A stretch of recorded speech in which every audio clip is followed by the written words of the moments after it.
Good morning बंधुरा सकलके जानाई अनेक अनेक भालोबासा अनेक अनेक स्वागत। पुजो सेरे चले एसेछि रान्नाघरे। आज प्रतिदिनेर मतो रान्ना बसिए दिएछि।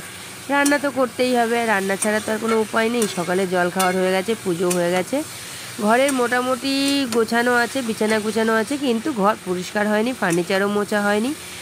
তো ভাবলাম আগে স্নান পুজো রান্না এইসব করে নিই, তারপরে ঘরটরগুলো গোছাবো আজকে। তারপর বৃহস্পতিবারে অনামিকা আসে তোমাকে ড্রয়িং শেখাতে, সেটা আরও যেন একটু দেরি হয়ে যায়। দেরি হয় তার কারণ হচ্ছে ও কাকিমা কাকিমা করে গল্প করে, আর আমিও গল্পে বেশ সুন্দরভাবে জমে যাই। দুজনে একটু গল্প হয়, কথোপকথন হয়, চা খাওয়া হোক, কফি খাওয়া হোক, যে কোনো একটা কিছু হয়। তো দুজনে গল্প করতে করতে ও যায়, তারপরে বিশেষ কাজে মনটা বসে আর কি। নাহলে বৃহস্পতিবারের দিন ওই জন্য পুজোটা সকাল সকালই সেরে নিই। জানি আমি অনামিকা আসলেই আমার কাজের দেরি হবে। তো অনামিকার সাথে গল্প করি, ভালো মন্দ, এটা ওটা সেটা, কত রকমের গল্প হয়। আর দেখো ওদিকে সোয়াবিন লাউ সব রান্নাগুলো হয়ে গেছে। সোয়াবিনটা আলু পটল আর সোয়াবিন একসাথে করেছিলাম। লাউ তো না, সরি, ওল, শুকনো লঙ্কা আর জিরে সম্বরা দিয়ে ওলের ঘন্ট করলাম। একটু তেঁতুল ফেলে দিয়েছিলাম টক টক হওয়ার জন্য। আর এদিকে লাউ পাতা বাটা করব আজকে, প্রথম, কোনোদিনও করিনি কিন্তু লাউ পাতা বাটা। কাঁচা লঙ্কা আর কালো জিরেটা ভেজে নিচ্ছি। যেহেতু আজকে দ্বাদশী ছিল, মানে এটা গত বৃহস্পতিবারের ভিডিও, আমি ছাড়তে পারিনি, ভিডিওটা আপলোড করাই হয়নি, ভিডিওটা রেডি করা ছিল। তো ভাবলাম যে ছাড়ি ভিডিওটা। তো যেহেতু বৃহস্পতিবারের দিন দ্বাদশী ছিল, মানে একাদশী ছিল বুধবার আর দ্বাদশী ছিল বৃহস্পতিবার, সেহেতু আজকে রসুন দেব না। আর আমি রসুন পেঁয়াজটা একটু কমই খাই, তো দিতাম তাও অন্য দিন হলে। আজকে যেহেতু দ্বাদশী একেবারেই দিব না। আর শুকনো মানে পাতাগুলোকে গরম জলে ভালো করে সুন্দর করে ধুয়ে, পাতাগুলো কিন্তু সেদ্ধ করিনি, সুন্দর করে ধুয়ে নিয়েছি গরম জলে। ধুয়ে নিয়ে জল ছেঁকে রেখে দিয়েছিলাম। আর কালো জিরে আর শুকনো কাঁচা লঙ্কাটা ভালো করে ভেজে, আমি কিন্তু তেল দিইনি, কাঠখোলায় ভাজলাম কাঁচা লঙ্কা আর কালো জিরেটা। তারপরে ওর মধ্যে পাতাগুলো দিয়ে দিলাম। পাতাগুলো দিয়ে বেশ এদিক ওদিক করে একটু এপিট ওপিট করে তারপরে দিয়ে দিলাম লবণ। এখন লবণ দিলাম আর একটু করে নাড়তে থাকবো। এটা তো জল ছাড়বে লবণ দিলেই, তো দিয়ে দিব অল্প ঢাকা। আর তারপরে ভালো করে সুন্দর করে এটা একদম সুন্দরভাবে নরম হয়ে যাবে জল ছাড়ার পর।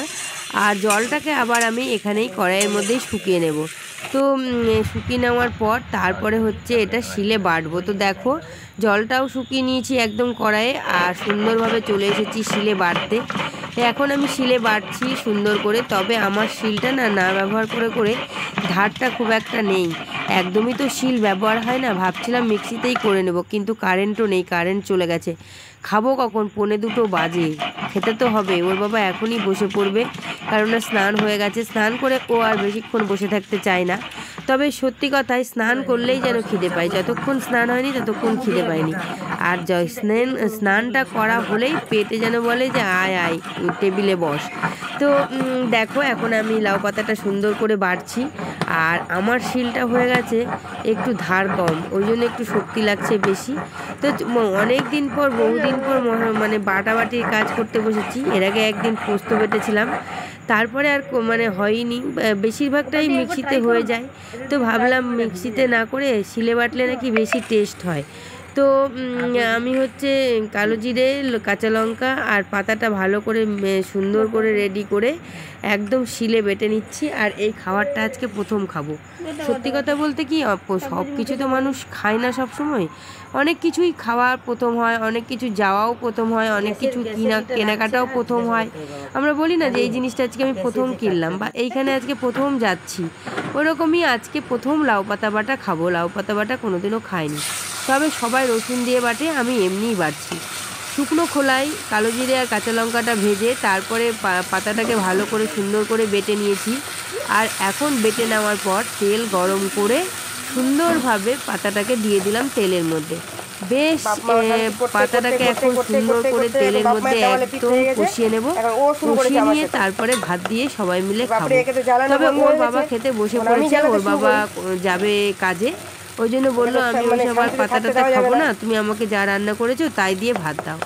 তো রান্না অনেকগুলোই হয়েছে, পটল ভাজা হয়েছে, ওলের তরকারি হয়েছে, তারপরে হচ্ছে আলু পটল সোয়াবিন দিয়ে একটা তরকারি হয়েছে, আলুর দম হয়েছে, আর পাতা বাটা হয়েছে। এতগুলো রান্না হয়েছে, আর কি চাই, তাই না? তবে পাতা বাটাটা আরও খাইনি, ও চলে গেছিলো খেয়ে দিয়ে, কেননা বৃষ্টি চলে আসছে, ওকে যেতেই হবে কাজে। কাজটা না করলে হবে না, মালপত্রগুলো সব বাইরে পড়ে আছে, ওই জন্য ও চলে গেল ঝটপট করে, খুব তাড়াহুড়ো করে খেয়ে। আর আমি এখানে দেখো পাতাটা একদম কড়াইয়ের রেডি করে নিচ্ছি কি সুন্দরভাবে। আমি তো ভাবছিলাম কড়াইয়ে মনে হয় ধরে যাবে, লেগে যাবে নাকি, কি সুন্দরভাবে এত সুন্দর কষানো হলো কি বলবো। আমরা এবারে ভাত খেতে বসবো। আর সত্যি সত্যি মানে পাতাটা কষানো এত সুন্দর হয়েছিল যে আমরা সবাই বেশ তৃপ্তি করে ভাত খেয়েছি। তবে তুতান আর কিচ্ছু নেয়নি, শুধু এই পাতা বাটা দিয়েই তুতান ভাত খেয়েছে। আর বাবানও পাতা বাটাটা অনেকটাই খেয়েছে, আমিও খেয়েছি। তবে বাবা ডাল তরকারি সমস্ত কিছুই নিয়েছিল পরে এটা দিয়ে খাওয়ার পর। আর তুতান এটা দিয়েই খেয়েছে সম্পূর্ণ ভাত, একদম এক ফোঁটাও ও অন্য কোনো তরকারি বা ডাল ঝোল কিচ্ছু নেয়নি। তো চলো বন্ধুরা, আমার পাতা বাটা রেডি হয়ে গেছে, আর আমরাও ভাতও খেয়ে নিয়েছি গরম গরম। ভাত খেয়ে এখন চলে এসেছি আইসক্রিম খেতে। বলি ইচ্ছা হয়েছে মাকে আর দাদা সোনাকে আইসক্রিম খাবে ওর টাকা দিয়ে, ওই জন্য নিয়ে এসছে। আমার তো ভীষণ সর্দি লেগেছে, তাও খেয়ে ফেললাম, নিয়ে এসছে।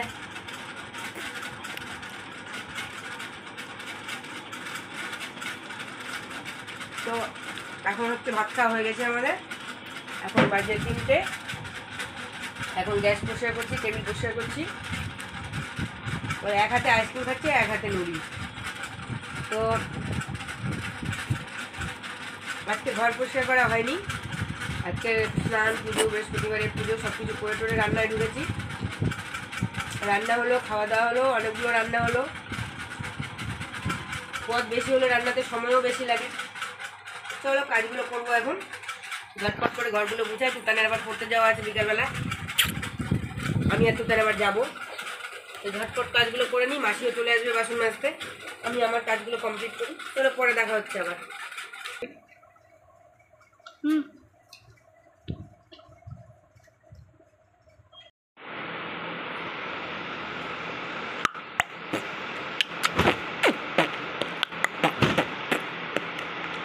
Faint, faint, faint, faint.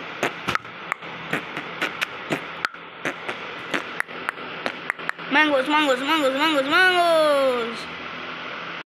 সমস্ত কাজকর্ম কমপ্লিট করে ফ্রেশ হয়ে সন্ধ্যাবাতি দিয়ে ঠাকুর শুইয়ে একদম বেরিয়ে পড়েছি। আর এখন বাসও পেয়ে গেছি, বাস পেতে বেশি সময় লাগেনি। বাড়ির সামনেই বাড়ির সামনে দিয়ে যায় বাসগুলো, কিন্তু বাড়ির সামনে আর দাঁড়ায়নি। ভাবলাম যদি একটা বাস চলে যায় তাহলে অনেকটা টাইম লস হয়ে যাবে, ওই জন্য একদম বিবেকানন্দ মোড়েই চলে গেছিলাম। আর যাওয়ার পথে একটু জিলেপি আর একটু সিঙ্গারা নিয়ে নিয়েছি। আর কুসুমন্ডিতে নেমে একটু ভালো রসগোল্লা পাওয়া যায়, ওদের ওখানে বেশ রসগোল্লা নিয়ে যাব, কেননা ছোটো ভাগনা রসগোল্লা ছাড়া এখন কিছু খাচ্ছে না, ওর শরীরটা ভালো না, ও তো জিলেপিও খাবে না, সিঙ্গারাও খাবে না। তো ভাবলাম তাহলে একটু ওর জন্য রসগোল্লা নিয়েই যাব। তো এখানে আর রসগোল্লাটা নিলাম না, গাড়ি চলে আসছিলো, তাড়াহুড়ো ছিল। তো কুসুমন্ডিতে নেমে রসগোল্লাটা নিয়ে তারপরেই যাব। তো চলো উঠে পড়েছি। আর দেখো এই যে বাইরের থেকে সব কিছু দেখা যাচ্ছে। আমাদের কালীবাড়িটা পার হলাম, নজরুল নাট্যনিকেতন পার হলাম। তো তুতান যেহেতু পাশে বসে সিঙ্গারা খাচ্ছে, তুতান বলছে মা মা আমাকে দেখাবা না, ও লজ্জা পাচ্ছে সিঙ্গারা খাচ্ছে বসে। আর এখন তো প্রায় অন্ধকার অন্ধকার হয়েই এসছে, আমরা পৌঁছতে মোটামুটি 7টা বেজেই যাবে, এখন 6:30 পৌনে 7টা বাজে। আর নেমে পড়েছি কুসুমন্ডি বাস স্ট্যান্ডে, নেমে ওর জন্য মিষ্টি নিতে গেছি। তো চলো বন্ধুরা, আর কি আজকের ভিডিওটা এখানেই শেষ করছি। তোমরা সবাই ভালো থেকো, সুস্থ থেকো, সাবধানে থেকো। দেখা হবে আবার নতুন দিনে নতুন একটা ভ্লগে। তো এখনকার মতো টাটা অ্যান্ড বাই বাই। আগামী দিনের কুশল কামনা করে আজকের ভিডিওটা এখানেই শেষ করছি। আর নতুন বন্ধুরা অবশ্যই তোমরা আমার চ্যানেলটাকে সাবস্ক্রাইব করো, আর ভিডিওটা যদি ভালো লাগে তাহলে অবশ্যই একটা লাইক করো, আর অবশ্যই সকলকে বলছি ভালো মন্দ কমেন্ট করো।